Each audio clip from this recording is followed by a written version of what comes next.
York's white judge finds black woman only to learn she's a war correspondent, part. The courtroom fell silent as Judge William Bennett entered. Tall with graying hair and sharp blue eyes, he commanded respect with his presence alone. For 15 years, he had served in this London courtroom, known for his strict adherence to rules and procedures. It was Tuesday morning, and the docket was full. Judge Bennett sighed as he reviewed the next case. Court reporter Elizabeth Thomas stood accused of refusing to reveal sources for an article about local government corruption. The prosecution argued her silence obstructed justice. Her defense claimed journalistic privilege. Elizabeth sat quietly at the defense table. Her dark skin contrasted with the crisp white blouse she wore under a simple navy jacket. Unlike most people who appeared before him, Elizabeth showed no fear, no anxiety, just calm determination. "All rise," called the bailiff, Peter Woods, a round-faced man who had worked with Judge Bennett for years. The proceedings began with formal statements. Elizabeth's lawyer, James Miller, spoke about press freedom and the importance of protecting sources. The prosecutor, Mary Wilson, countered that the information was crucial to their investigation. When asked directly, Elizabeth stood. "Your Honor, I cannot and will not reveal my sources. They trusted me with information at great personal risk." Judge Bennett frowned. He had heard such defenses before and rarely found them convincing. "Ms. Thomas, this court has the authority to compel your testimony. Your refusal leaves me no choice but to find you in contempt." Elizabeth nodded once, as if she had expected. "Nothing else." £500, Judge Bennett declared, bringing down his gavel. "And if you continue to refuse, you may face jail time."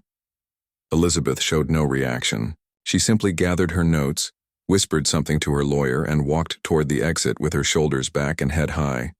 Something about her composure bothered Judge Bennett. Most people either argued or pleaded when fined. Elizabeth had done neither.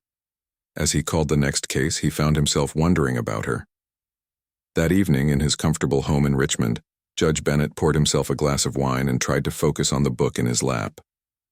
But images of the day's proceedings kept interrupting his reading.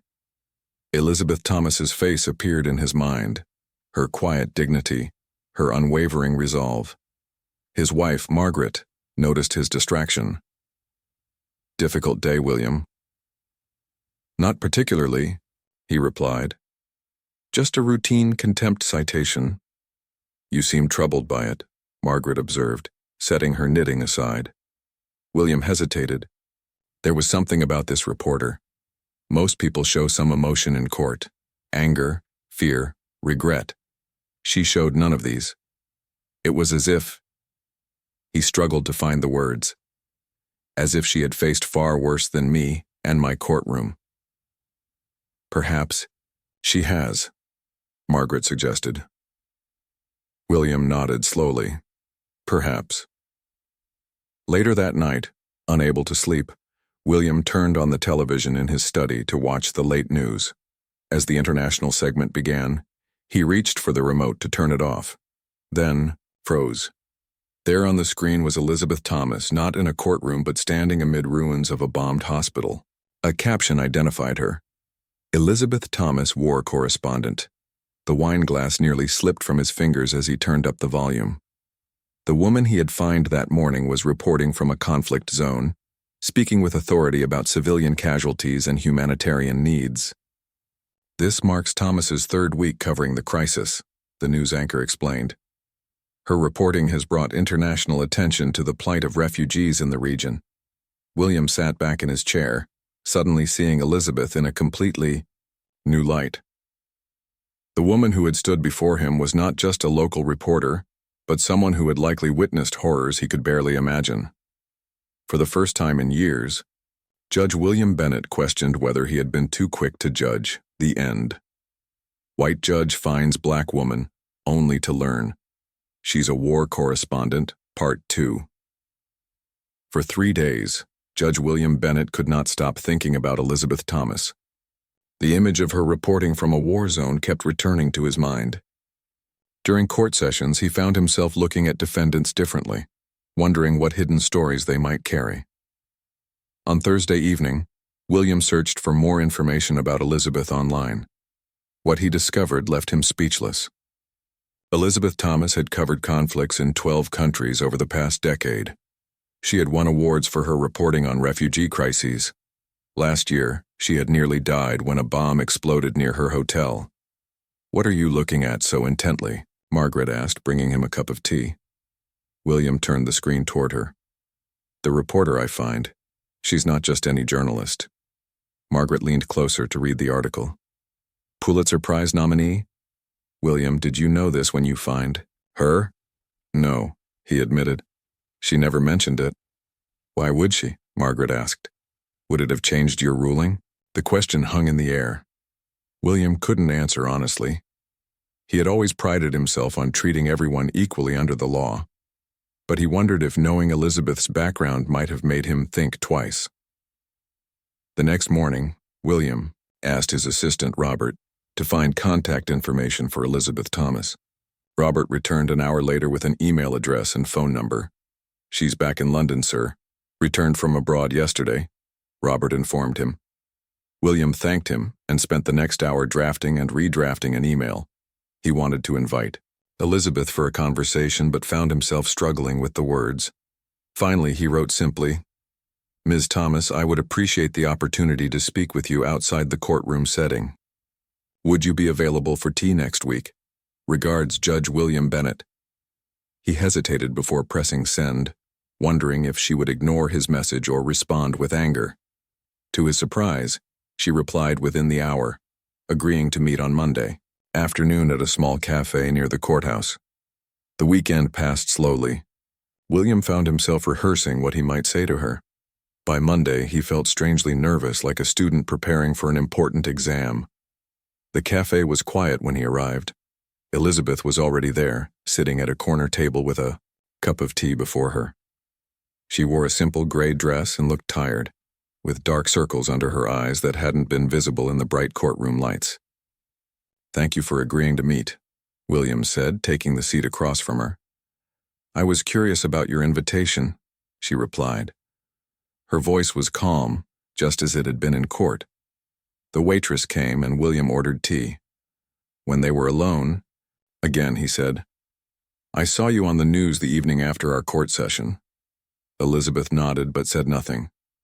"You were reporting from a conflict zone," he continued. "I had no idea you were a war correspondent." "Would it have mattered?" she asked. The question echoed what Margaret had asked him.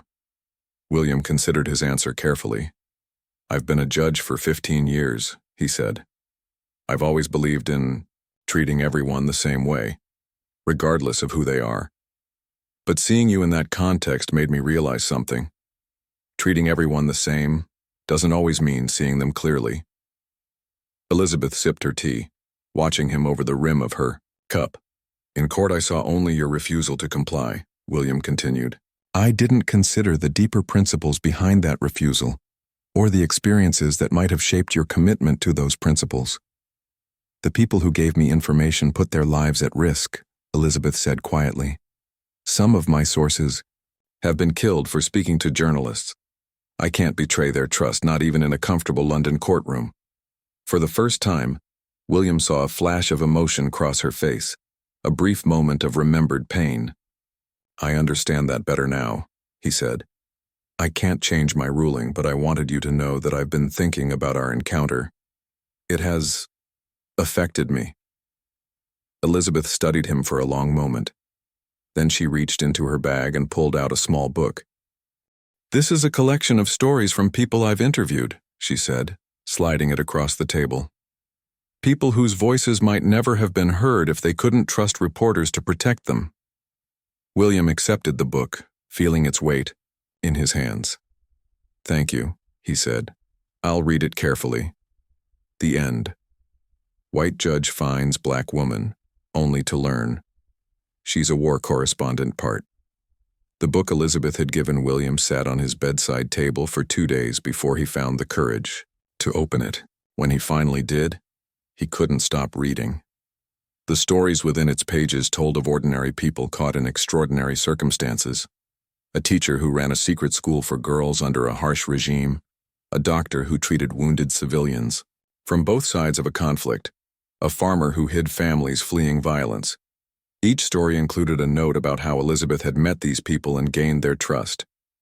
Many mentioned their fear of being identified. Some had spoken to her while hiding in basements or refugee camps. All had taken risks to share their stories with the world. William read late into the night. The faces of these strangers began to blur with the faces he saw in his courtroom every day, people whose full stories he never knew. The next morning in court, William found himself listening differently. When a young man explained that he couldn't pay his fine because he was supporting his sick mother, William asked questions he might not have asked before. The story that emerged led him to arrange a payment plan instead of immediate punishment. Week after their cafe meeting, William emailed Elizabeth again.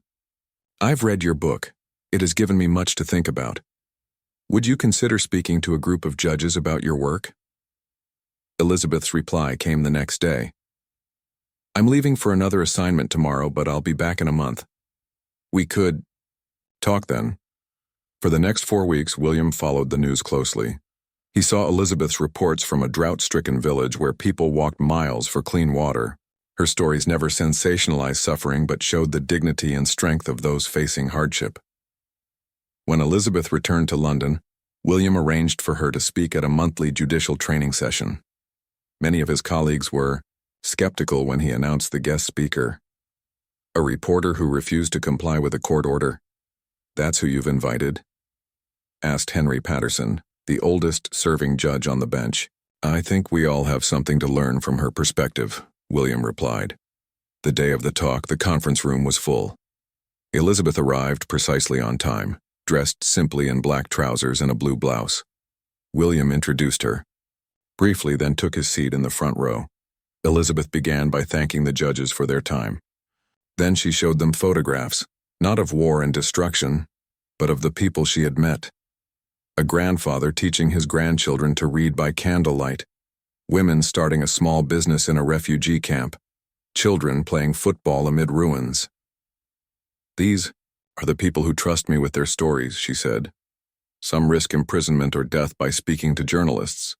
Their trust is sacred to me." She explained how sources were verified, how she made decisions about what to publish, and the ethical guidelines that shaped her work.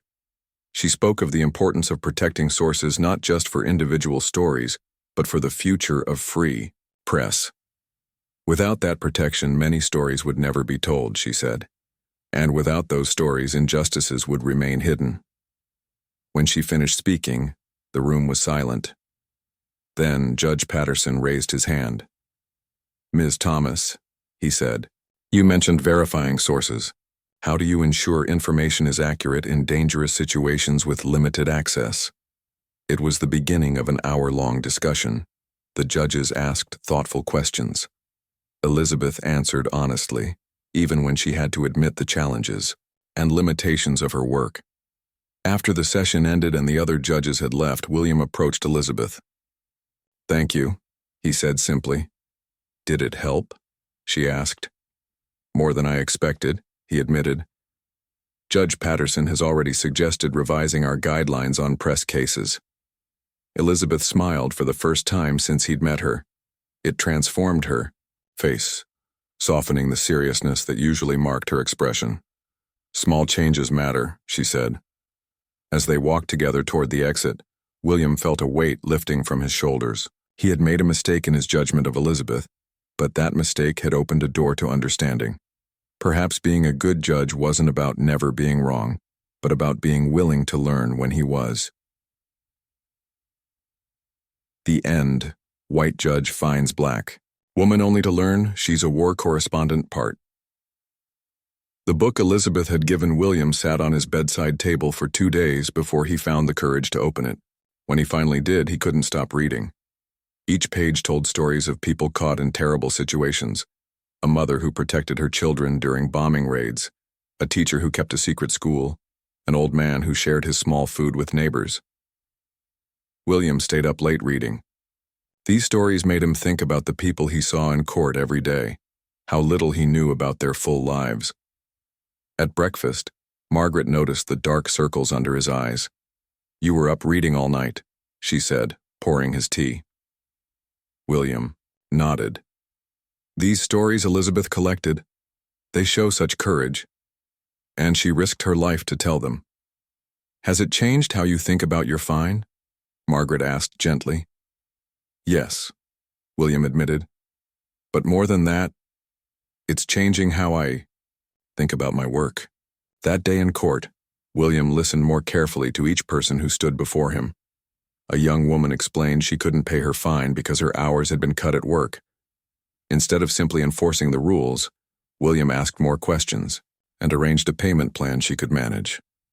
After court, his colleague Thomas looked at him strangely.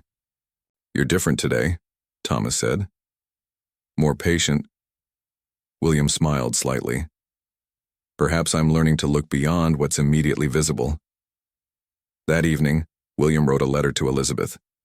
He thanked her for the book and asked if she would consider speaking to a group of judges about her experiences. He hoped they might all benefit from hearing her perspective. 3 days later, Elizabeth called him. Her voice sounded tired. I received your letter, she said. I'm leaving tomorrow for another assignment, but I could speak to your colleagues when I return next month. Thank you, William said.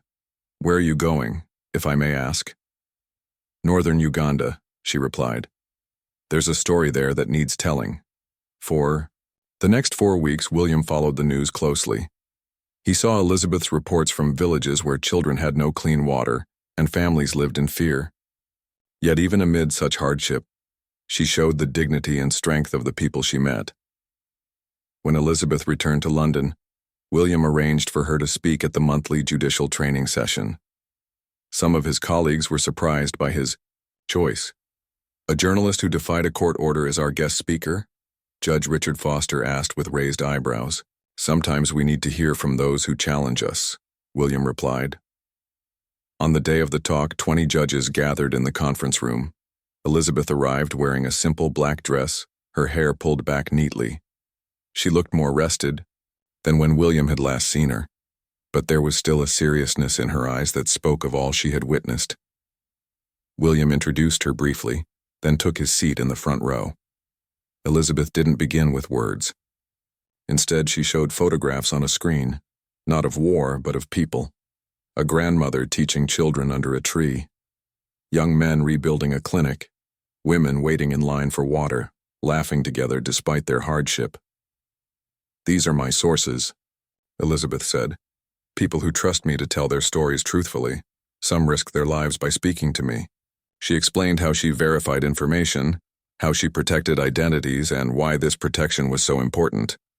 If people cannot trust journalists to keep their names secret when needed, many important stories will never be told, she said, and without these stories, many wrongs will never be fixed.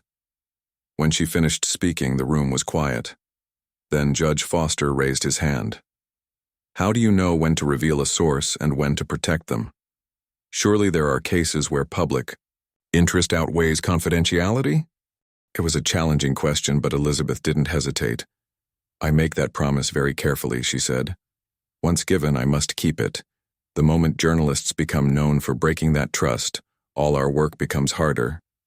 For nearly an hour, the judges asked questions.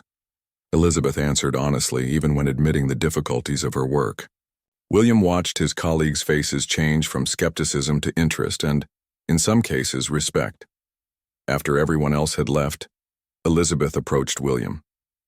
Thank you for this opportunity, she said. It's rare to have this kind of conversation with judges. It's we who should thank you, William replied. You've given us much to think about. As they walked together to the exit, William felt lighter than he had in weeks. He had made a mistake in his judgment of Elizabeth, but that mistake had opened a door to greater understanding. Perhaps being a good judge wasn't about never being wrong, but about being willing to learn and grow. The end. White judge finds black woman, only to learn she's a war correspondent. Part 5-6 months had passed since Judge William Bennett had fined Elizabeth Thomas in his courtroom. In that time, much had changed. William now sat at his desk reviewing a draft of new judicial guidelines for cases involving journalists. The document, which he had helped create, included specific protections for reporters' sources and recognized the vital role of press freedom in a democratic society. Outside his window, spring had arrived in London. Trees along the street showed their first green leaves. William paused his reading to watch people hurrying past, wondering about their untold stories.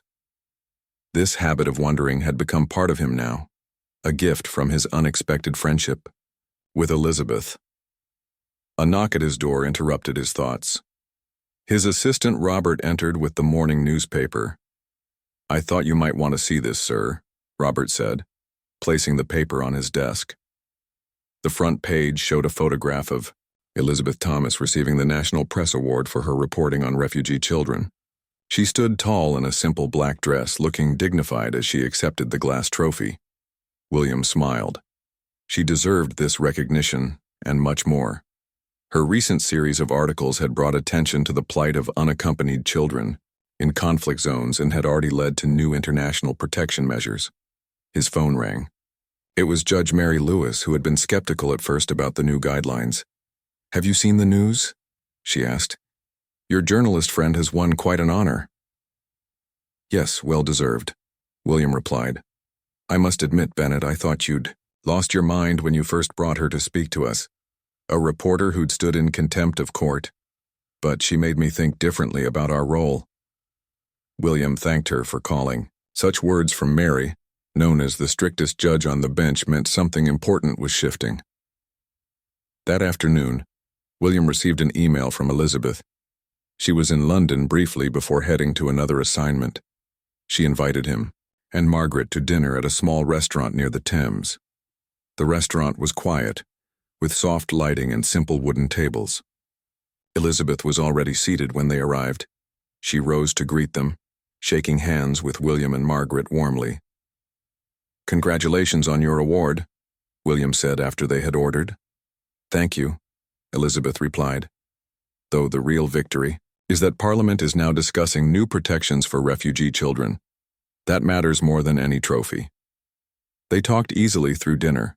Elizabeth told them about her recent work, about the people she had met, and about changes happening because of increased awareness. William shared news of the judicial guidelines now nearly ready for implementation. "Your fine was the best £500 I ever spent," Elizabeth said with a small smile. "It led to all this." William shook his head.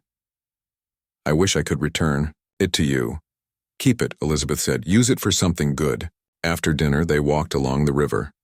The lights of the city reflected in the dark water. Other people passed them, couples holding hands, groups of friends laughing, lone figures lost in thought. "I'm leaving for Syria next week," Elizabeth said. "There's a story about women rebuilding after conflict that needs telling." "Will you be safe?" Margaret asked, concern in her voice. "As safe as possible," Elizabeth answered. But the story matters. William understood now what he hadn't before, that for Elizabeth the risk was worth taking because the truth was worth telling. They paused at a viewpoint overlooking the river and the city beyond. Big Ben stood illuminated against the night sky, marking time as it had for generations.